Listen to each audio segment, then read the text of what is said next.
All right. Good afternoon. Happy Thursday. Welcome to Powered by Authenticity. I'm so happy to have everyone join us. And I have two fun things for today, which is always, I love kind of kicking things up a little bit.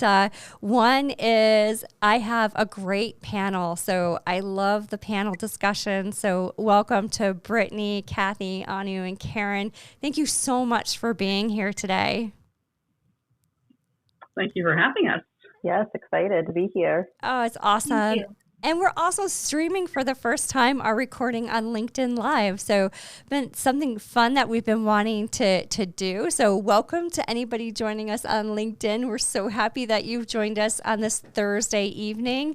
And like I said, welcome and thank you everybody for joining. I would love for each of you to tell us a little bit about yourselves. So Anu, we want to start with you. Tell us a little bit about yourself.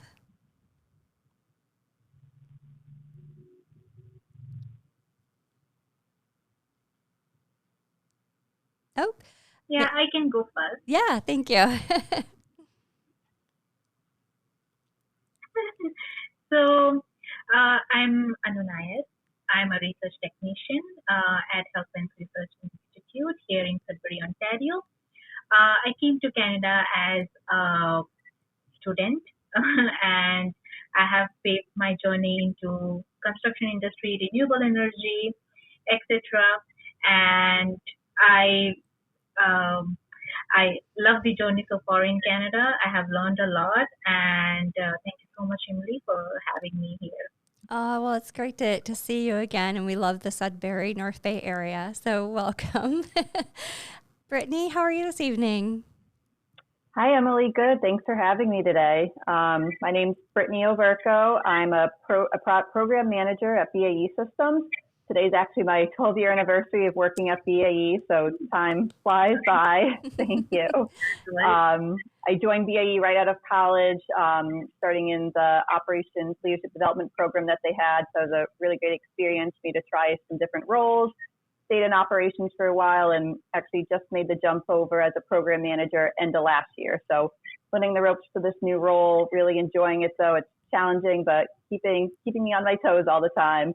So I live here in Nashua, New Hampshire with my husband, and we enjoy hiking. The heat waves made it a little tough with some of our outdoor activities, but doing the best we can to survive the weather. I feel your pain on that one. It's been brutal here in New York as well. Welcome. Thanks for being here tonight. Cathy, how's it going? I'm good. And I guess I'm the only one over on the west side. So I'm on the west coast near Vancouver, Canada. And I fit into this group of women in STEM because my original career was in medical genetics. And I left that about, I guess it's been just over 10 years now, into really setting into looking for ways that I can really help women change their life. And we're all here as members of a anthology book project where we're each writing a chapter, sharing our journey as women in leadership in STEM. So I love bringing women together, and this particular project is especially exciting. So thank you. Awesome. Well, welcome. Hi, Karen. Thanks for being here tonight. Yeah. Hi, Karen Bass. I'm in Atlanta, so I expect it to be hot, and it is. I work for Oracle, and I am a technology account manager. I support the manufacturing and transportation industries. And on a personal note, I love playing golf, and I love to bring women into the game of golf. So thank you again, Lee, for having me on your panel tonight. Yeah, thanks for being here. I might have to try to get some tips.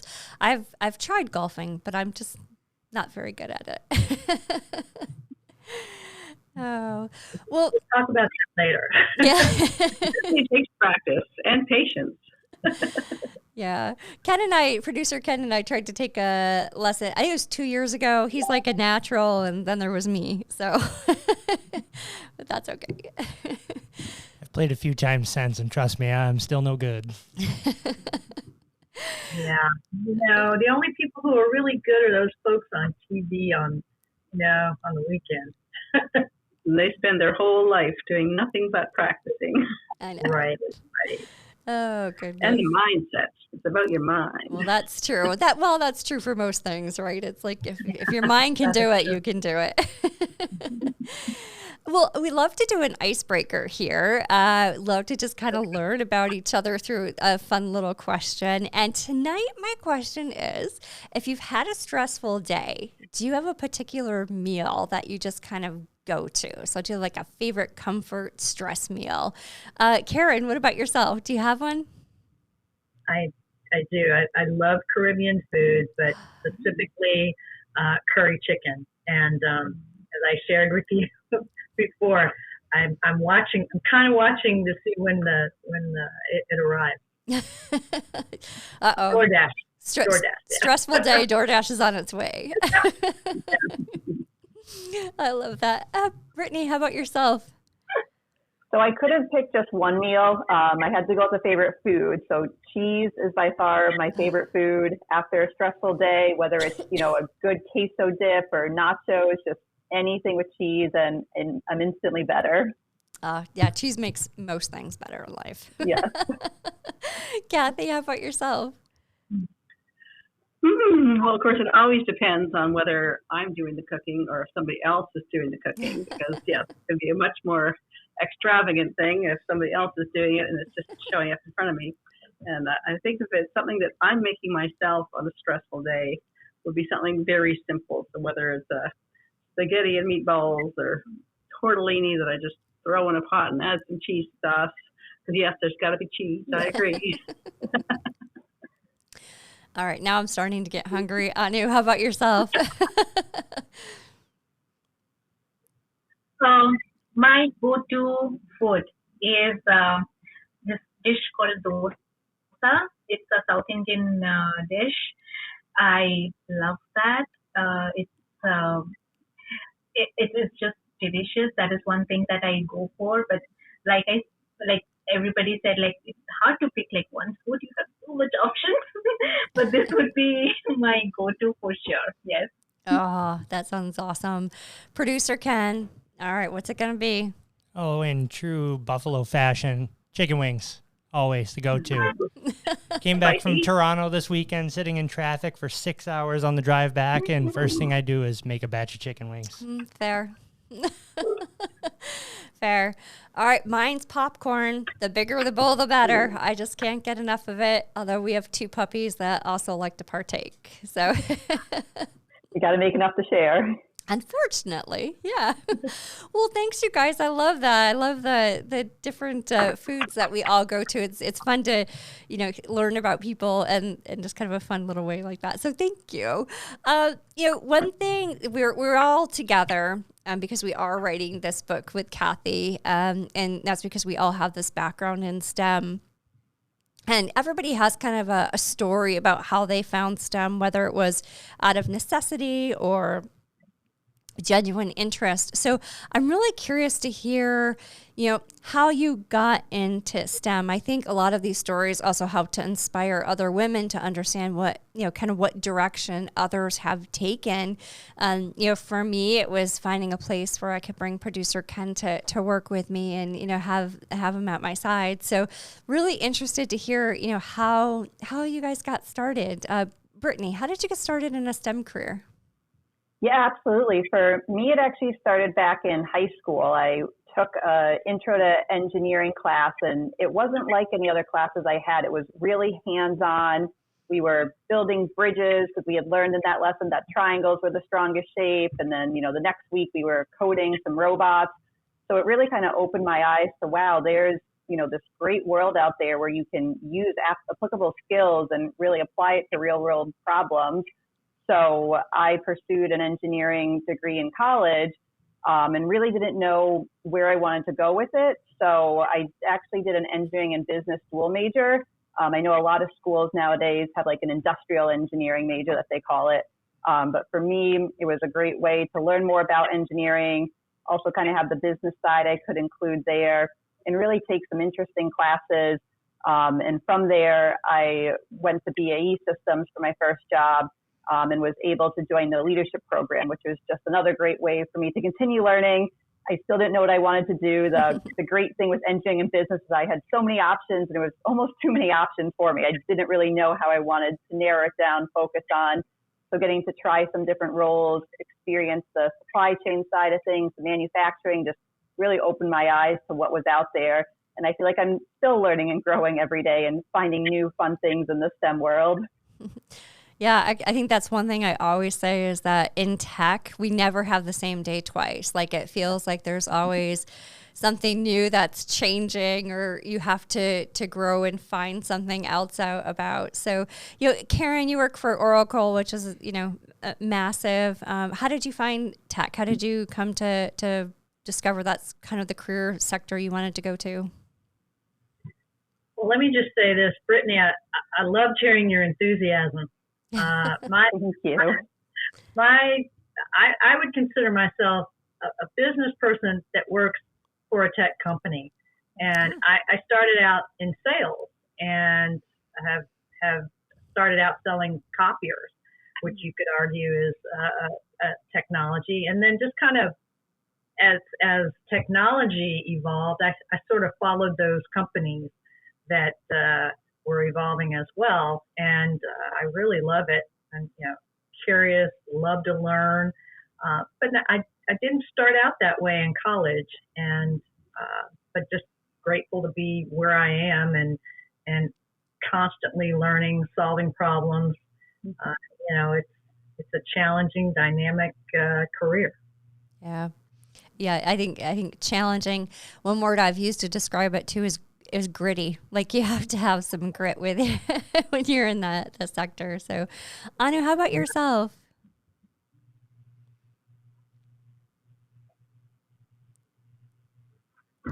Yeah, like for me, I was always inclined to biology and math.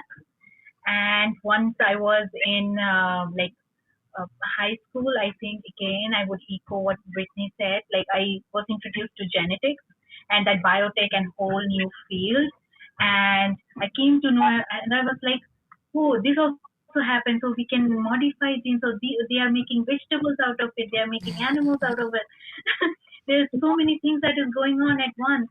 So there are so many and there were so many things at once that I was like, oh my God, I have to know more. So it was more that I was so intrigued and I just wanted to know more and more and more. So that is how I was like, went on to studies and went on to take more, degrees and everything. That is what inspired me. And I did a lot of research, a lot of it. When I was in high school, I just went on and I kept reading journals and this and that, which had nothing to do with anything that was happening in this school. But I think it's just the curiosity. Yeah. Yeah, that's and natural curiosity is usually what sparks your fire, right? Like that's where you should probably be looking from a career perspective. So, yeah, Cathy. Yeah, absolutely. Cathy, how about yourself? Yeah, I always like to say that I was a biologist since the age of 3. So really, as early as I could be making my own decisions and deciding what my next move was, I was coming home with pockets full of worms and had a whole zoo in my bedroom of snakes and lizards and all sorts of critters. So I just always had this natural curiosity for living things. And so I followed that and through school, and I did my degree in genetics. And the work I did was in the clinical. So I was analyzing chromosomes of real people, a lot of prenatal diagnosis, also doing a lot of the work I was doing near the end of that career. I was analyzing miscarriages from a genetic point of view to see, why did that child get miscarried and what could be the problem. And while I was in that field too, was right when genetics was turning into genomics and all of proteomics and all the omics were evolving. And so it was a really exciting time to be in that field. And I still love keeping up with it. And obviously I still love staying in touch with all the women that work in the STEM fields. Yeah, I think what's interesting out of hearing everybody is that everyone has a little bit of a different way that they came about it. Natural curiosity, by design, thinking that might be an engineering sector might be where you want to go. But the other thing is, I said this earlier, I was at a vocational school talking about their IS program that they have for juniors and seniors locally. And I said the word tech is big. Like there's a lot that encompasses tech, and just hearing from each of you, you're all part of tech. Karen, I loved how you said, even copiers, there's a piece of tech in that too. And, it just continues to shine upon the fact that word tech is massive and it can mean so many different things to ourselves and organizations that we support. So I love hearing from everybody how you got started. And, the other thing that I think just what brings us together is strong connection. So, we're women in STEM. We have issues which we'll talk about from just an equity perspective. But how important do you think these types of conversations are? How important do you think driving connections in your career have been and continue to be for yourselves? I'll open up to whoever would like to get started. Well, I think that's something that's really shifted in the field of STEM over the last 10 years, especially, I would say. That before that, it was kind of your resume spoke for you.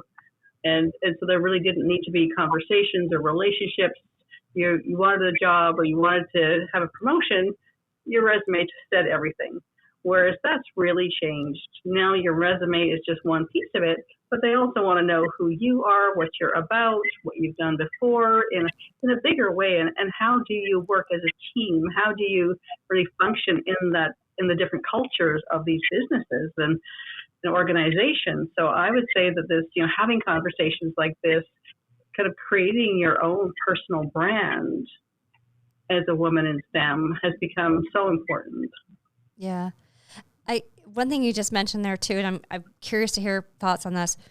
I think when you're applying for a job, whether it's your first one or your senior, senior position, you can't get past applicant tracking systems. So you can have a pristine resume, but it's really not how you go get jobs anymore. It's not submitting a resume. You're going to get, probably rejected when you shouldn't. And if you could just talk to somebody and network, you'd be able to find that position. Karen, any thoughts on the topic as a whole, is connection, and then, anything you want to add in regarding the applicant tracking system stuff?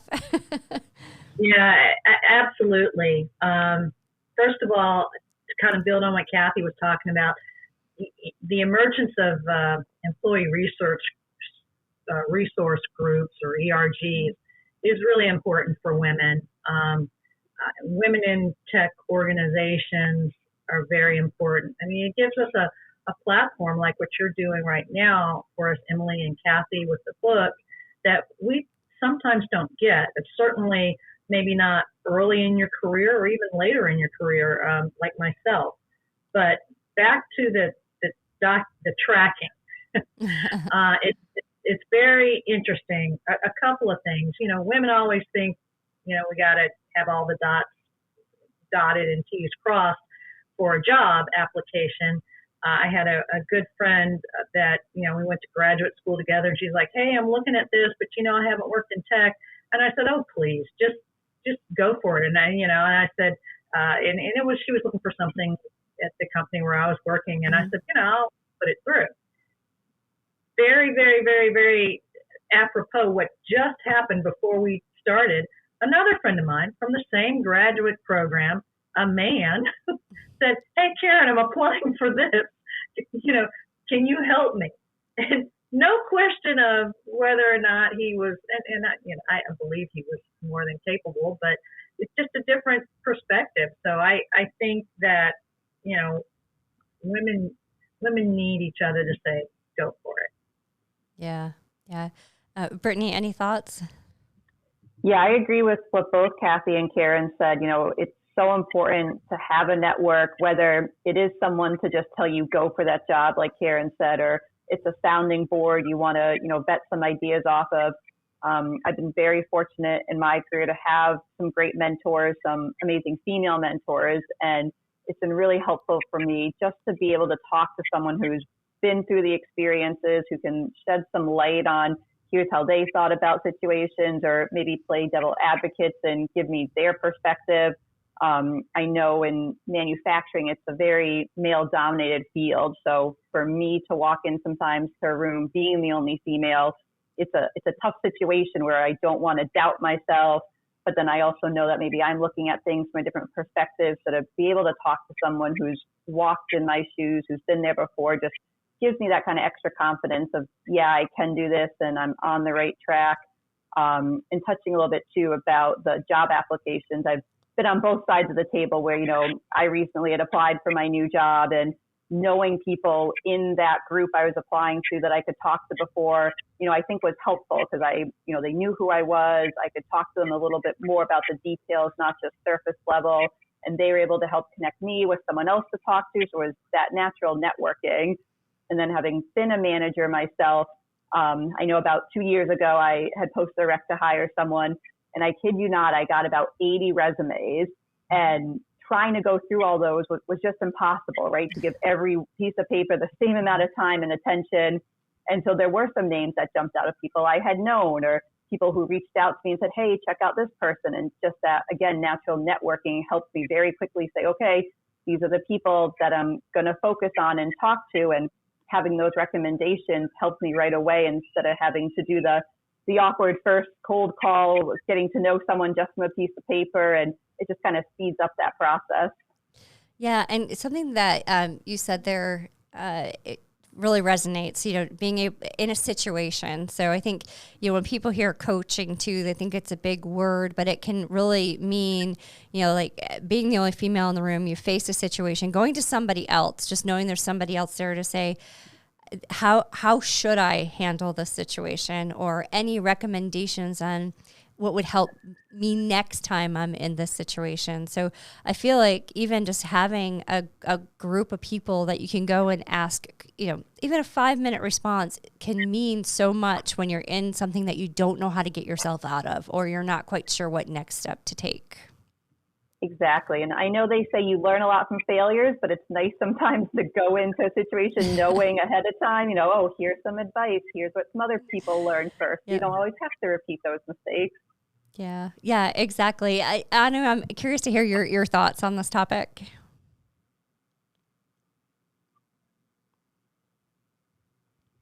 Yeah, like I echo what everybody said, and it's very important to have your own tribe where you can be just yourself. Sometimes just speak unfiltered thoughts, right? Sometimes you are not able to do that in a professional settings, right?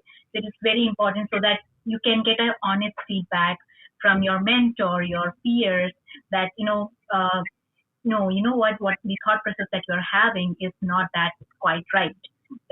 So this is the good side of it. This is not that good. Things like that. When we have that healthy discussion, I feel like we evolve, we grow, right? So for that, we need that kind of a small village of our own, where you can be you and you can also evolve. It's not like somebody's just buttering you up or just making you feel good. It's like giving you an honest opinion, making you sit down, giving you advice, giving you good suggestions, like, what, this is what. And like Brittany said, when you have somebody who has already been in that, that's just cherry on the top. Like they would be like, what, I did this mistake. You don't, right? You don't do that. Like you do learn a lot of things from people who have already experienced, and also from peers. When you hear from their experiences, you also get strength. That is what I feel most.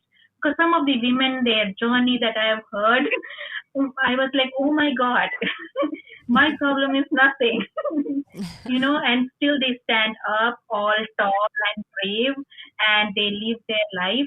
So when you hear such inspirational stories, when you have such inspirational women around you, it really does lift you up. That is what I feel. Yeah. I think you're spot on there. And just curious, how important do you think it is to actually, in your circle, have that one person that you can go to who's always going to challenge you, who doesn't just say, oh, you're right, do you guys have anybody in your circle that you go to that kind of challenges your perspective sometime? Yeah, I think that's so important because I was thinking, Anu, when you said, you don't want to always be buttered up. It's great to get compliments. I think we all like, to be told we're great and wonderful. And it is hard sometimes to go to that person that is going to challenge you. But it for me, at least, it always feels great afterwards. Like it feels, reaffirming that, okay, I was able to talk this out with someone. They challenged my thoughts and ideas. They pushed back a little bit. And I think it does make me stronger after. It does help me work through those difficult situations that maybe I did know the answer and just wanted to take the easy way around it. And, it is hard work to find someone like that and maintain that relationship. But I think all good relationships are worth that extra work. Yeah, that's great advice.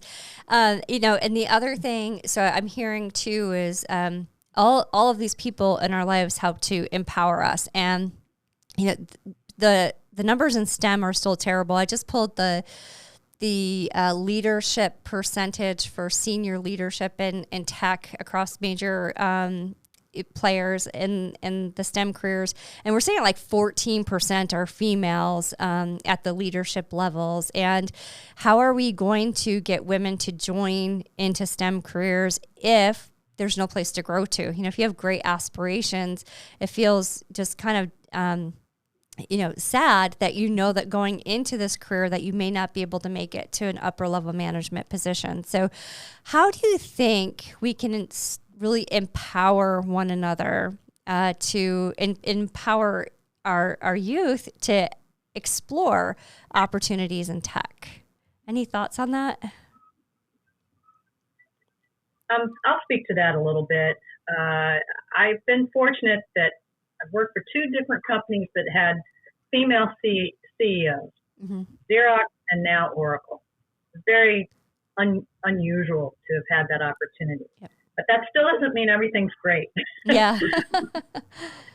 There's still lots of gaps. But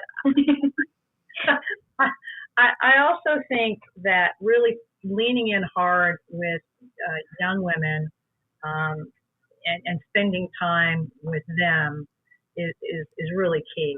And so I love to spend time and volunteer with Girl Scouts. That's not the only organization, but that's one that I think most people understand what they do, and they're all about being brave, and they have STEM initiatives. So I think we need to be really intentional in our efforts for ourselves and for those that are coming up behind us. Yep. Yeah. And that's one of the big kind of visions of this book that we're doing together as well, is I really believe that as women, we learn from each other's stories and we find strength in each other's stories. And that's one of the reasons why I love bringing together a group of women like this to each share their story in a book. And then that book can be passed around and shared, and it can hit different communities.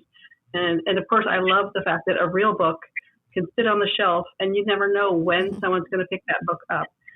10 years from now, 20 years from now, another girl could pick it up and read the stories of what women go through and what challenges they've been through and what they did next. And so I really find that these books are a great way of doing that too. Yeah, absolutely. The more voices that are heard, it's funny because if we're not talking about it, then nothing's going to happen, right? So the more conversations like this, the more you share your stories about how you found STEM and how it helps you and kind of the career that you've had, I think is so important. Anu, anything you'd like to share about what you think, or ways that we can help to just amplify our voices when it comes to empowering girls to enter STEM?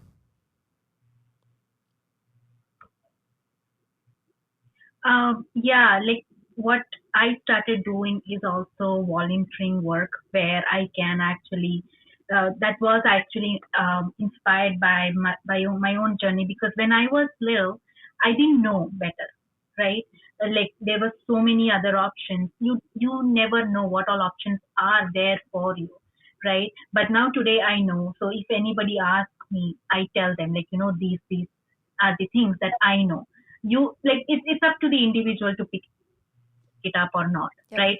And but that is the one thing I do. And the other thing is I spend my time in women organizations and everything where I can, do give a little bit of whatever I know, right? And hope for somebody to pick up and learn from that, right? And that is the one thing that we can do. And other thing is in workplaces or in colleges or in schools, for that matter, to have more career-oriented educational events or stuff like that, right? And I'm sure there are a lot of them, but still there are people who don't know about them, to educate them. So I think that has to be done in a very young age, so that they know their options. Yeah. That is my take on it. Yeah. Yeah, I agree. And, that's where that word tech being so big, or STEM being so big, because there's so many, fun careers that people don't even know exist underneath the umbrella, because people aren't talking about what, some of the work that they're doing. So, Brittany, when somebody applies for a position with you, or, maybe has a little bit less of, experience on the job, but you think they're coachable, and that being a mentor to them would help them excel, is that something that you look at to possibly give that person the opportunity to come on board and give it a try? Yeah, absolutely. I think when I'm looking to hire someone, it's a balance of the hard skills, they understand the basics.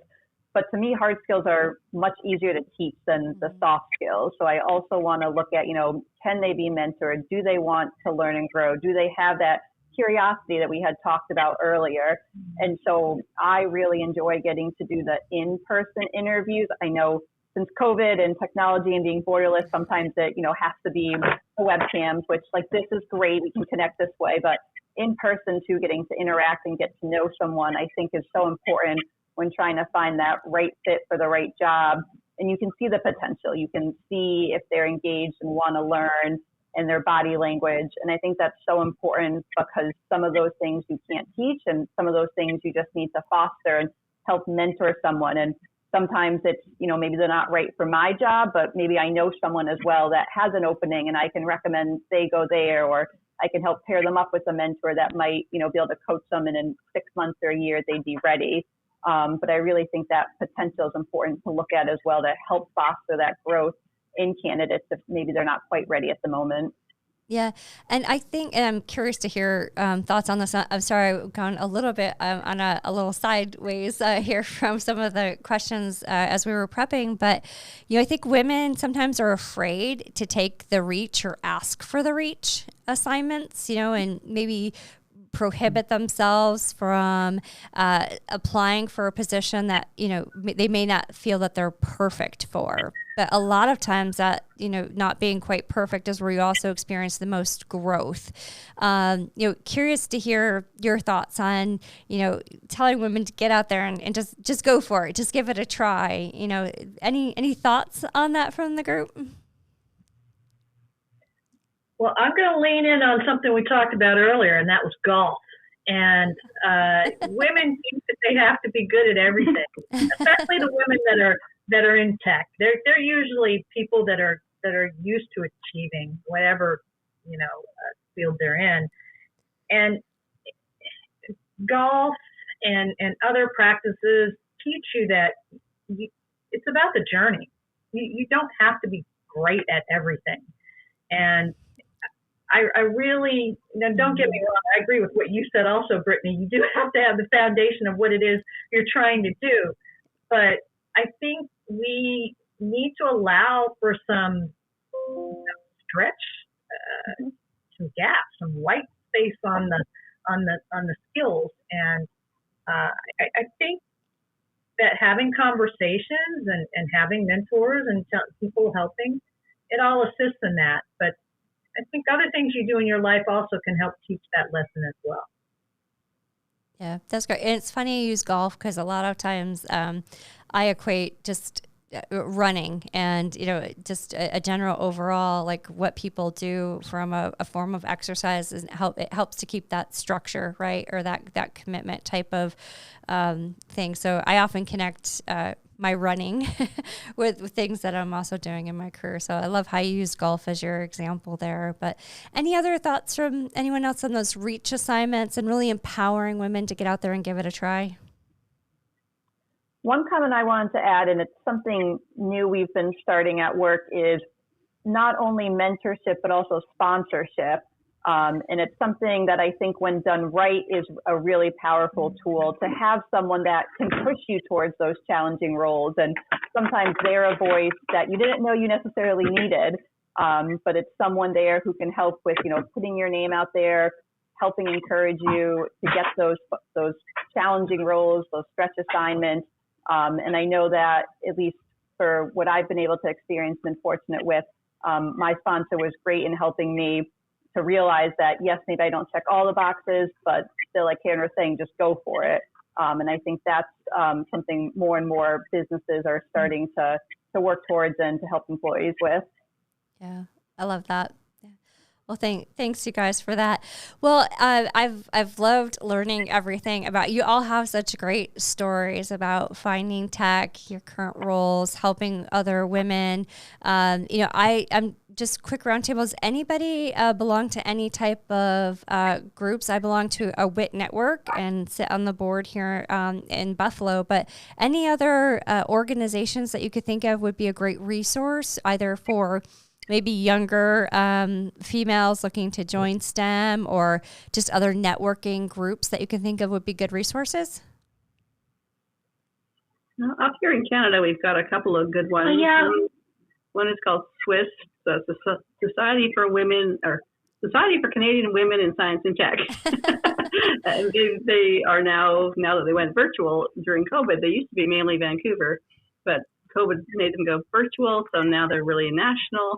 And so they have all kinds of different workshops and mentorship. And another group that kind of spun out of that group is called Make Possible.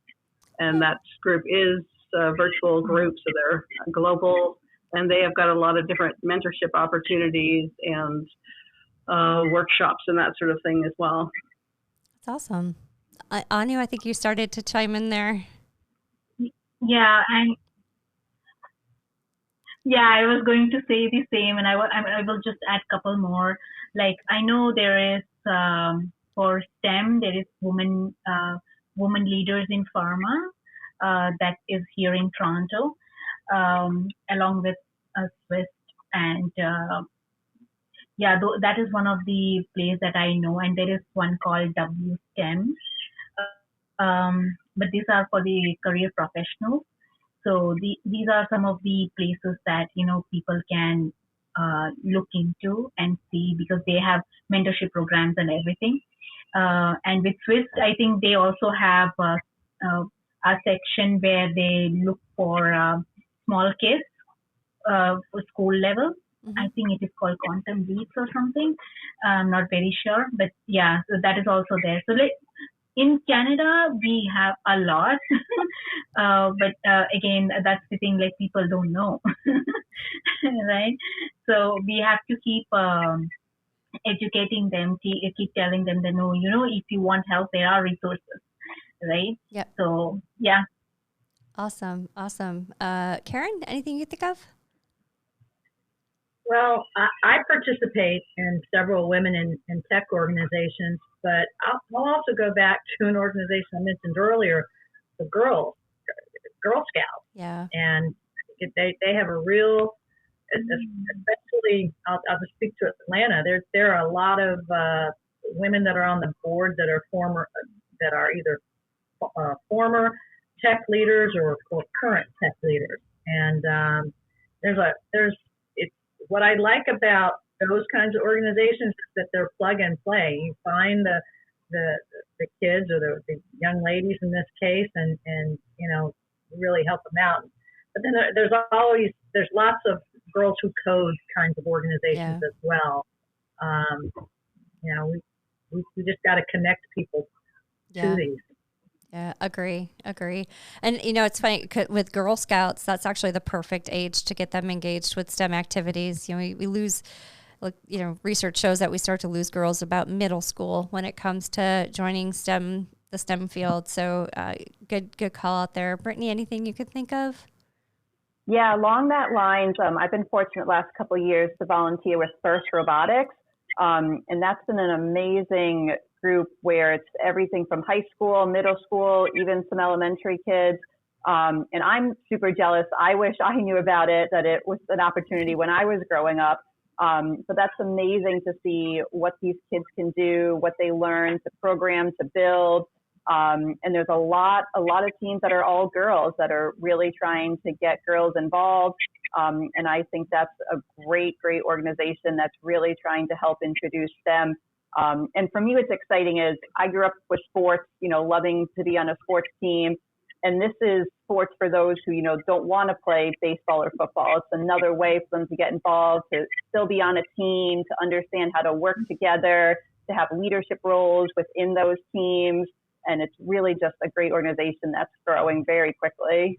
Oh, that's awesome. Great suggestions, you guys. And also just something I learned about today is our local schools are actually offering STEM activities. So there's like a day in STEM for the summer programs. So kind of cool too that maybe people could check out their local public school systems for opportunities for STEM activities through the summer months as everybody's on holidays and gets to take a break from school.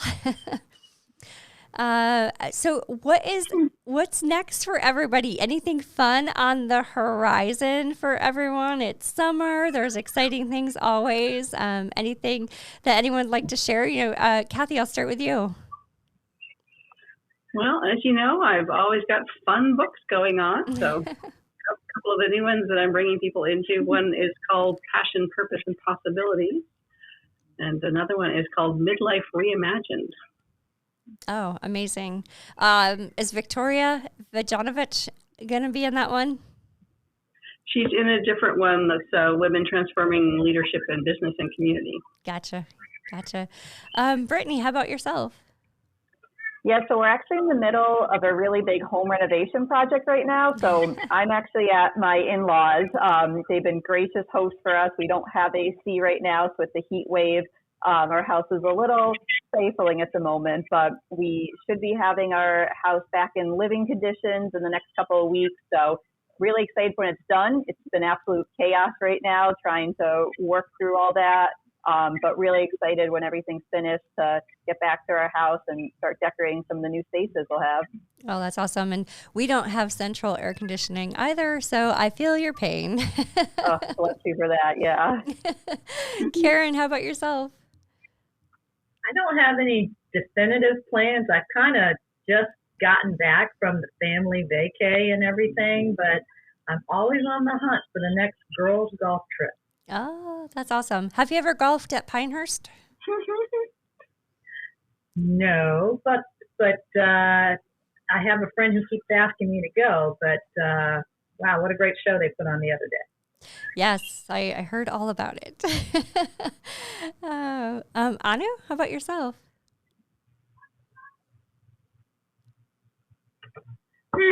So right now, the project that I was working on is on the end. So I'm trying to find new adventure, new project. That is what is on next horizon. I'm working with Cathy on a book, and I'm keeping myself busy with all the volunteering work. So yeah, I'm pretty busy calendar. Yay. Yeah. Well, it's awesome. Well, I hope everyone enjoys the summer and gets a chance to relax a little bit. And I really appreciate your time tonight. And I loved this conversation. I think that it's so fun to get to meet everybody who's doing something a little bit different, but all within the STEM career fields, and hearing stories. And, I think also the more we can get out there and, offer ourselves as a network for others who may have a situation they need help with, and, offer an opportunity for that coaching is, great because they know that you're coming from a place of experience. So I really appreciate you guys being here this evening. I really do. Great conversation. Thank you very much for having us. All right. Awesome. And producer Ken. Thank you so much. Yeah. Producer Ken, thank you for being here. You got it. We appreciate it. And as always, a huge shout out to Go Art here in Batavia, New York. They allow us the use of their podcast recording studio through just a community support and grants that they are able to provide. And behind us, which we couldn't hear, there's actually 3 art shows that are premiering this evening in the same community building. So a huge shout out for the work that they're doing here in Batavia. Thanks, you guys. I appreciate you being here so much. Thanks for a great conversation. Bye, guys. Bye.